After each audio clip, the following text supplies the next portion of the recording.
Kailan mensahe sa na alis eh, no? Okay, magandang gabi po sa ating lahat, mga kapatid. Amen. Purihin po ang Panginoon sa atin po mga memory verses. Sa amin pong discipleship, meron din po kaming memorization. Nagme-memorize din po kami ng mga summary statements. So, about creation, about man.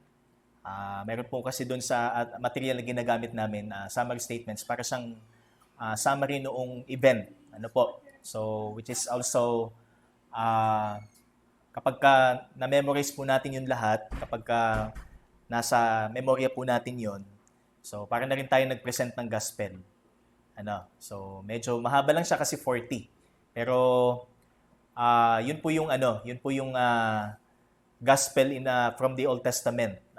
So from the time of creation. So presenting God, presenting man, presenting sin.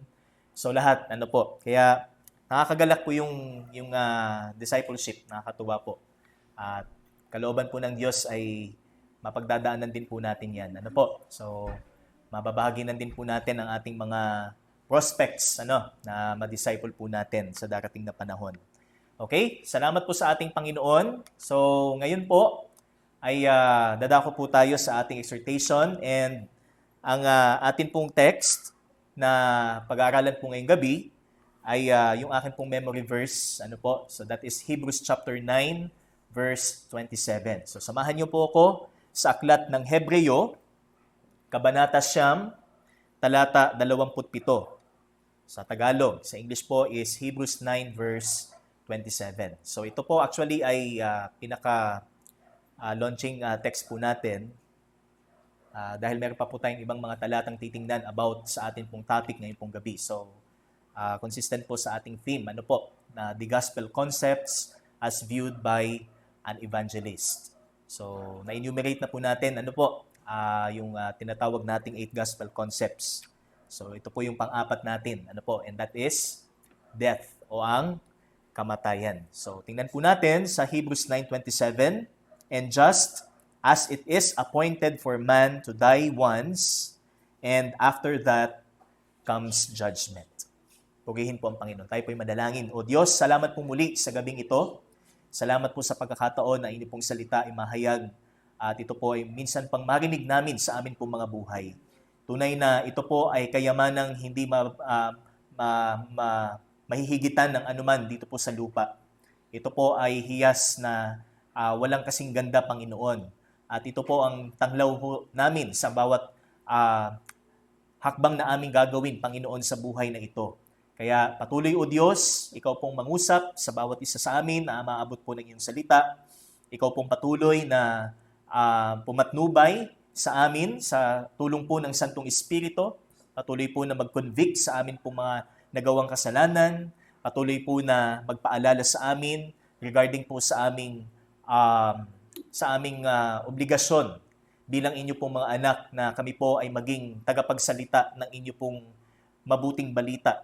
At mas magkaroon kami ng puso na abutin ang mga tao sa pamamagitan ng mabuting balita. At ang inyo pong lingkod na gagamiting tagapagsalita sa gabing ito, patuloy niyo pong itago lamang sa likod ng inyo pong kabanalan. Ikaw lamang ang patuloy na mahayag sa gabing ito, at patuloy na ang kaluwalhatian ay sa iyo lamang, Panginoon. Purihin ka sa pangalan ng iyong anak na si Jesus. Amen at amen. Okay. The gospel concepts as viewed by an evangelist, and ang pang-apat nga po is yung tinatawag nating death o kamatayan. So God, man, sin, and number 4 is death. Ang objective po natin sa atin pong message po sa gabing ito is to focus more on the urgency to share the gospel. So, ibig sabihin, the fact na ang tao po ay hindi natin alam kung hanggang kailan lang siya sa mundong ito, since we know that lahat po ay mamamatay dahil ito po ang kabayaran ng kasalanan, so mas makita natin yung urgency para mag-share ng gospel. Kasi hindi po natin sigurado kung, let's say, sa makalawa o sa susunod na linggo o sa susunod na buwan ay yung ating mga taong gustong ma-share ng gospel nandyan pa rin. Doesn't necessarily mean na yun lang mga may sakit Yun lang mga may malubhang karamdaman ang prospect natin sa mga panahong ito. Kahit yung mga taong tila bagay walang sakit, prospect din natin. Amen? Hindi lang tayo titingin doon sa mga parang mas kailangan nila ang mabuting balita, kundi kung paano tiningnan ng Diyos ang bawat tao na lahat ay kailangan ng mabuting balita.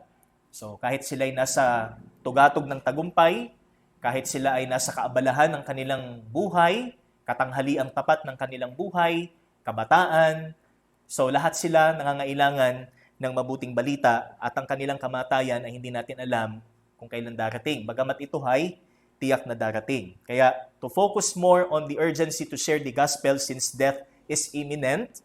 So it is about to happen. Ito'y mangyayari anumang oras and sure.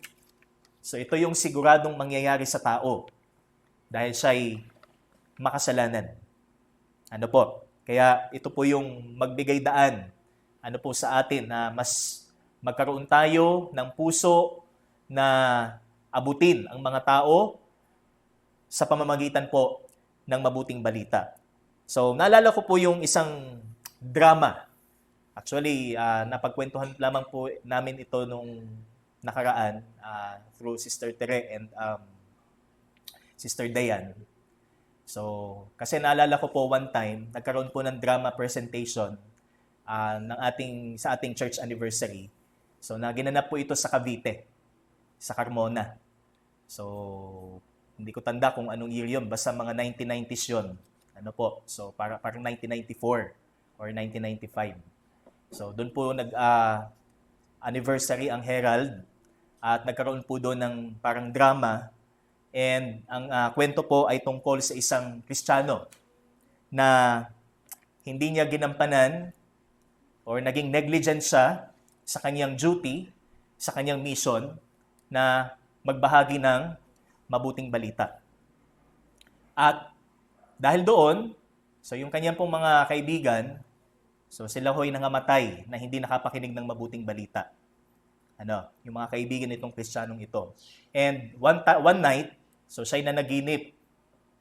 At doon sa panaginip niya, yung lahat ng kanyang mga namatay na kaibigan, sinisisi siya. Bakit hindi mo sinabi sa amin na ang tao pala'y makasalanan, na ang tao pala'y pupunta sa impyerno? So lahat ng kanyang mga namatay na kaibigan, sinisisi siya. So doon talaga siya na, kumbaga, parang hysterical, na bakit kung kailan wala na sila. Saka pa niya nakita ang halaga na kailangang may present ang mabuting balita habang sila'y buhay pa. Di po ba? So ito yung makikita nating halaga na habang sila'y nandyan pa, lalo na kung sila'y mga mahal natin sa buhay, at ang kamatayan ay nakaamba sa bawat tao. So, kailan tayo kikilos? Kailan tayo magsasalita? Kailan natin sisimulang buksan ang ating mga labi para sabihin ang mabuting balita? So, ito po yung makikita po natin. At isa pa ho, mga kapatid, sa Ezekiel chapter 33. So, makikita po natin doon yung tagapagbantay. Si Ezekiel bilang isang tagapagbantay. Na ang sabi doon, kapag ang isang tagapagbantay ay hindi nagbigay ng warning sa mga tao dahil alam niya, sa kabila na alam niya na merong paparating na panganib, anong sabi ng Panginoon doon sa verse 6? Sisingilin ko sa iyo ang kanilang mga dugo. Ibig sabihin, may pananagutan po tayo sa mga taong nakapaligid sa atin. May pananagutan po tayo sa mga taong inilaan ng Diyos sa atin para maibigay o maibahagi ang kanyang mabuting balita. So again, brothers and sisters, how should the Lord's evangelist take the gospel concept of death? So paano dapat natin i-take ang katotohanan na nakapaloob sa mabuting balita patungkol sa kamatayan, about death? So meron po tayong tatlong katotohanan. So the first is that death essentiates separation.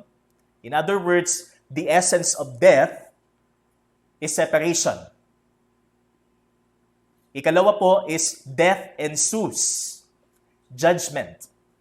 So ano ang kasunod ng kamatayan? So sabi dyan is paghuhukom. So yun po yung ating binasa kanina. Number 3, death is not the end of gospel story. So ang kamatayan ay hindi ang dulo o ang pagwawakas ng istorya ng mabuting balita. So yan dapat ang nasa lens. Ito dapat yung nasa spiritual binoculars or spiritual eyeglasses ng isang ebanghilista. Dapat niyang ganito tingnan ang kamatayan. Hindi basta lang, iwasan natin ang usapin tungkol sa kamatayan kagaya ng isang unbeliever. Di ba? Kaya para sa kanya, enjoy life. So, habang ikay buhay, habang ikay malakas, pumunta ka sa lugar na gusto mong puntahan, bilhin mo ang mga bagay na gusto mong bilhin. But the Bible says, tomorrow, we will die. Ano po? So, hindi po ibig sabihin permanenteng ma-enjoy natin lahat ng mga bagay dito sa lupa dahil may hangganan po ang lahat kasama ang buhay ng tao. Kaya mahalaga po na tingnan natin ang kamatayan ayon po sa katotohanan ito mula sa salita ng Panginoon. So first, death essentiates separation or death constitutes. So ito yung bumubuo sa kamatayan o yung kahulugan ng kamatayan. And that is separation. So lagi nating binabanggit ito sa mga Bible studies po natin na ang kamatayan is not termination, it is not cessation, hindi po ito yung pagtigil ng buhay, hindi po ito yung extinction na nangyayari po sa mga species ng mga hayop na nawala na. So it doesn't mean that hindi po yun ang kahulugan ng kamatayan. Ang sabi po dito sa Isaiah 59 verse 2. So bilang ating cross-reference sa aklat po ng Isaiah 59. Ano po ang sabi dito? Behold, verse 1, the Lord's hand is not shortened, that it cannot save, or his ear dull, that it cannot hear, but your iniquities have made a separation between you and your God. And your sins have hidden his face from you so that he does not hear. So hindi ang kamay ng Diyos ang may diferensya o may problema, kundi ang kasalanan ang nagpahiwalay sa atin sa Kanya. Our iniquities, sabi dito, have made a separation between you and God. So this is death. Ito yung kamatayan nating tinatawag. And we have three kinds of death. Di po ba sa Bible study natin? We have separation from God, that is spiritual death. Ephesians chapter 2. We were dead in trespasses and sins. Mula po nang nagkasala ang tao, mula po nang sinuway ng tao ang Diyos. Next, we have the separation of the human soul from the material body, and that is what we call physical death.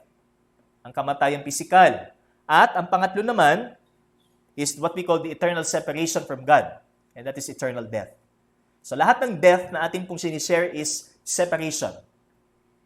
Ang ibig sabihin po nito ay pagkahiwalay. Ang tao ay hiwalay. Kaya paano natin tingnan ang tao sa mga oras na ito? Para mag-motivate ho sa atin na banggitin ang salita ng kaligtasan. Sila ay hiwalay sa Panginoon. Amen? So yun po makikita natin mga kapatid, na bagay na dapat na mahalaga na nasa isip natin at maliwanag sa atin. Lahat ng mga taong nakapaligid, sila'y hiwalay sa Diyos kung paanong tayo minsan ding hiwalay sa Diyos. Kaya hindi dapat natin iwaglit sa ating buhay bilang isang lingkod ng Diyos ang katotohanan ng anumang oras darating ang kamatayan sa mga taong kilala natin, sa mga taong malalapit sa atin, at kahit sa mga taong hindi natin kilala. Kaya ito yung una, mga kapatid. Every person is separated from his Creator and will experience another separation that will happen, yung tinatawag nating second death in Revelation chapter 20. Hindi lamang kamatayan na kung saan ay umiiral, ngayon sa buhay ng tao, meron pang kamatayang mangyayari sa darating na panahon. At ang kasasadlakan niya ay pangwalang hanggang pagkahiwalay sa Diyos. So yun po yung katotohanan mga kapatid na sana ay mag-motivate sa atin na ibahagi natin habang sila'y malakas pa. I-present natin ang mabuting balita habang sila'y nandyan pa. Habang may pagkakataon pa tayo na may bahagi sa kanila ang mabuting balita. Amen po? So that is number 1, death essentiates separation. Next, number 2 is that death ensues judgment. So that is in Hebrews chapter 9 verse 27. So ano po sabi doon? And just as it is for men to die once, it is appointed sa ibang translation, kasi ito pong aking hawak is ESV, and after that comes judgment. So this is a general term. The word judgment here is a general term. Pinipicture out ho nito ang Diyos bilang hukom. At siya'y hukom sa lahat ng tao, hindi sa mga partikular na tao lamang. Lahat ng tao ay haharap sa Kanya sa darating na panahon. At yan ay mangyayari pagkatapos ng kamatayan. So, meron tayong dalawang subpoint po dito. Number 1 is for the believers. So, ano po yung judgment sa mga mananampalataya? So, that is what we call them a judgment, 2 Corinthians chapter 5 verse 10. So, ipagsusulit natin sa Diyos ang anumang ginawa natin sa buhay na ito bilang mga lingkod niya. Kung tayo naging tapat sa paglilingkod, may gantimpalang nakalaan, ibibigay. Kung hindi tayo naging tapat, hindi mabubura ang ating kaligtasan, pero may mamimiss po tayong gantimpala na nakalaan para sa mga naging tapat sa Kanya. So, that is the judgment that awaits para sa mga mananampalataya. Tayo ba'y nananabik, mga kapatid, sa panahong ito? Sa Bema judgment na kung saan lahat ho tayo pupunta ho doon. So, merong gantimpalang magaganap pagkatapos ho ng tinatawag nating karera ng pananampalataya. So, para ho tayong nasa isang palaro. So, tamang-tama kasi malapit na po ang Olympics. So, of course, sa Olympics po, meron po tayong awarding. Ano po? Yan din po ang nangyayari in the ancient Olympics. So, ganun din po ang mangyayari sa atin. Tayo ho ay isang mga atleta. Inihalin tulad po tayo bilang mga atleta. At tayo po ay nabibilang sa isang laro. It's a matter of winning or losing. Kung tayo magwawagi, hindi ho ibig sabihin, yun yung ligtas. At yung mga hindi nagwagi, hindi ligtas. Pero may mga gantimpala hong naghihintay. Okay? Sa mga mananampalataya sa panahong ito. Ikalawa po is for the unbelievers. So this is what we call the Great White Throne Judgment, Revelation chapter 20. This is the second death. Ito ang kamatayan. Sabi doon, ang kamatayan sa pamamagitan ng apoy o lawang apoy at asupre. Lake of fire and brimstone. Kaya hindi ho maaari na tingnan natin bilang isang lingkod ng Diyos ang kamatayan. Na sa kabilang buhay, walang pagdurusa. Sa kabilang buhay, walang paghihirap. Sapagkat ang Diyos ay hukom na magpaparusa sa mga hindi kumilala sa Kanya. Sa mga hindi tumalima sa Kanya. So again, physical death, okay? Under po ng ating second point, death ensues judgment. Physical death is not the end of our human existence. After a person dies, he or she will appear before God, who is the holy and just judge of all mankind.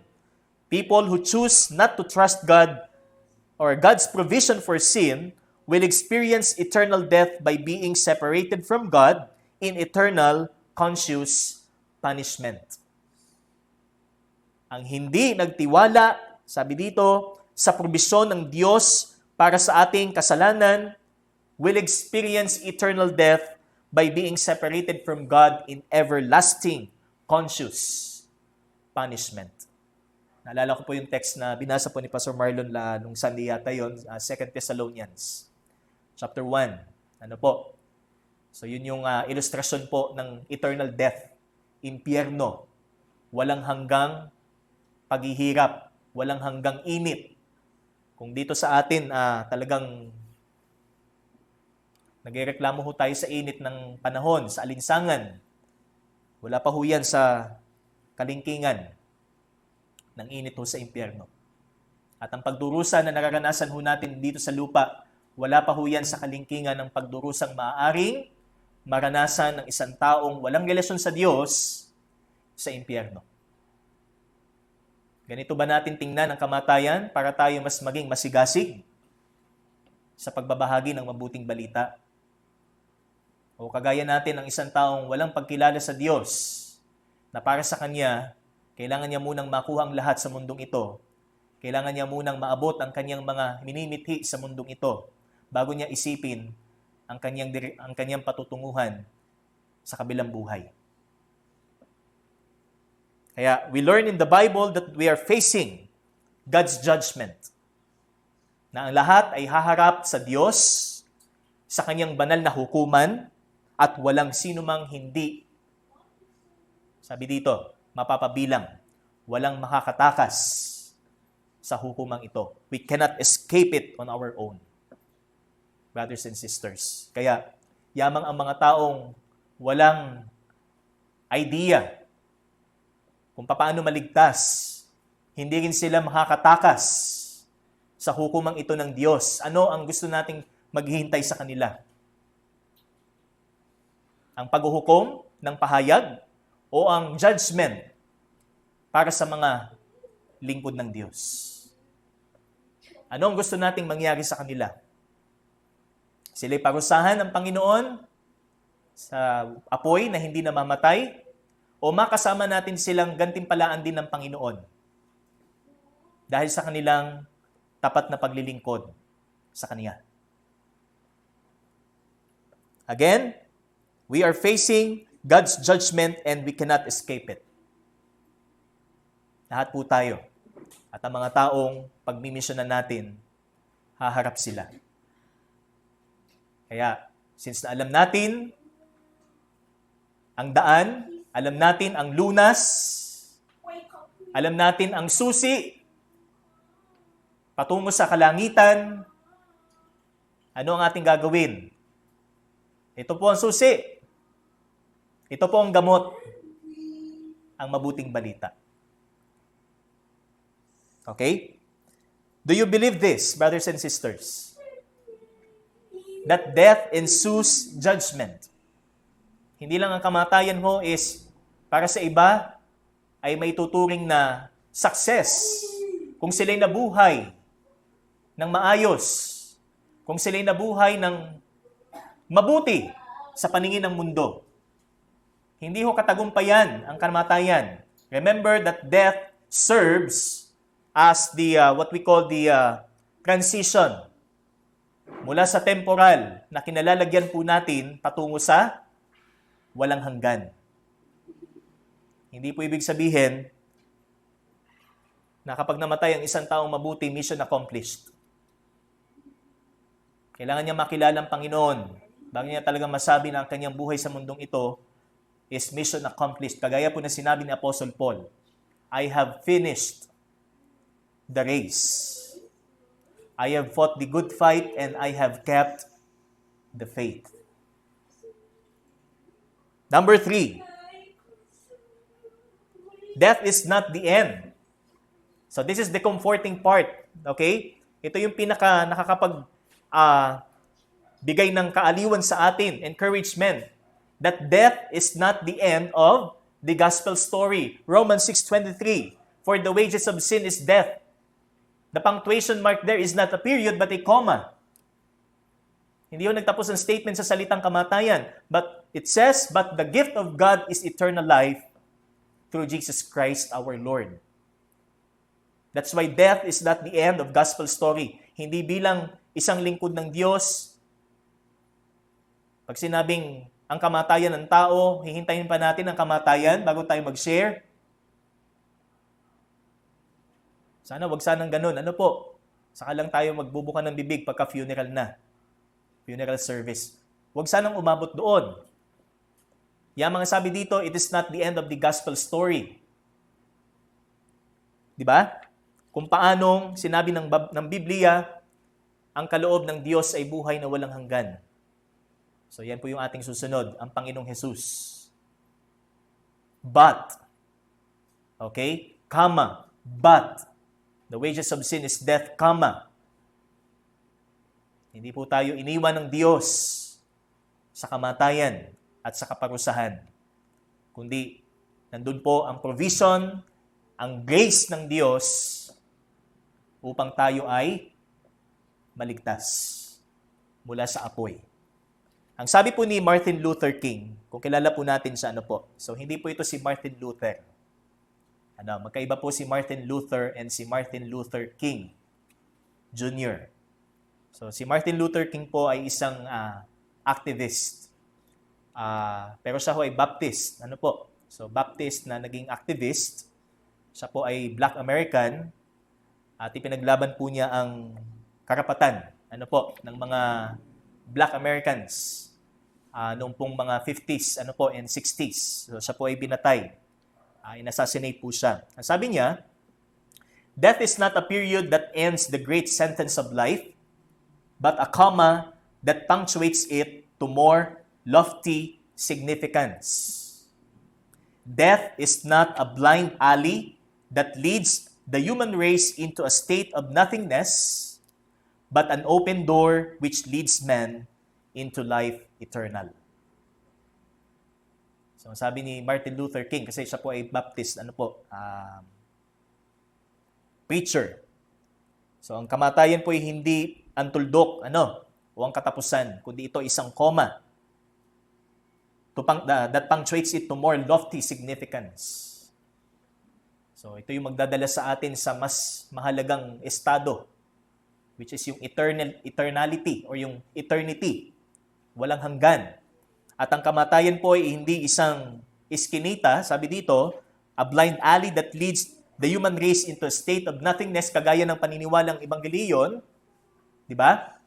In the state of nothingness, ang tao dahil biglang mabubura, mawawala, vanished, but an open door which leads man into life eternal.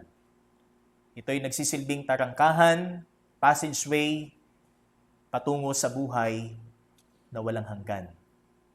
Kaya tingnan natin ang kamatayan bilang isang oportunidad, ang katotohanan patungkol sa kamatayan bilang isang oportunidad para maipakilala natin ang Diyos bilang tagapagligtas. Amen? So that is not the end. The gospel doesn't end with death. It ends with Christ bilang Diyos at tagapagligtas natin. So, for our conclusion, the factuality of death should be every Christian's eye-opener to draw every person to the Savior of the world. Ang katotohanan tungkol sa kamatayan ang maging eye-opener sa bawat isa, mga Kristiyano, para dalhin natin, hilahin natin, kaladkarin natin ang mga tao palapit sa ating tagapagligtas. Kaya brothers and sisters, kahit man san tayo naroon, kahit ano man ang ating sitwasyon, that is an opportunity. Okay? It's God's opportunity for us para maalala natin ang kanyang kagandahang loob. At kapag inalala natin ang kanyang kagandahang loob, magbubunsod ito sa atin para maibahagi natin ang kanyang salita. Hindi tayo hindi tayo magtatago sa ating buhay bilang isang Kristiyano o itatago natin yung ating patotoo bilang Kristiyano. Sa halip, tayo ho ay maging spokesperson or spokesman ng gospel. Amen? So that is the fourth, the gospel concepts which, sabi dito, kamatayan. Hindi lamang bilang kaparusahan, hindi lamang bilang penalty or punishment for sin, but ang katotohanan po tungkol sa kamatayan ang maging daan para sa atin, para mas mag-ibayo ho tayo na ibahagi ang mabuting balita. Tayo po'y manalangin. Salamat po, O Diyos, sa iyong salita. Salamat po muli sa katotohanan patungkol sa kamatayan upang kami patuloy na mapaalalahanan na mas maging urgent para sa amin ang magbahagi ng iyong salita at hindi po kami patumpik-tumpik sa buhay namin ito o maging complacent sa aming kalagayan bilang Kristiyano. Kundi magkaroon kami ng kaisipan na bawat segundong lumadaan ay pinapahalagahan, Panginoon. Dahil ang kamatayan ay hindi tiyak kung kailan darating, bagamat tiyak itong mangyayari sa bawat isa. Salamat po, purihin ka sa pangalan po ng iyong anak na si Jesus. Amen at amen. Purihin po ang ating Panginoon.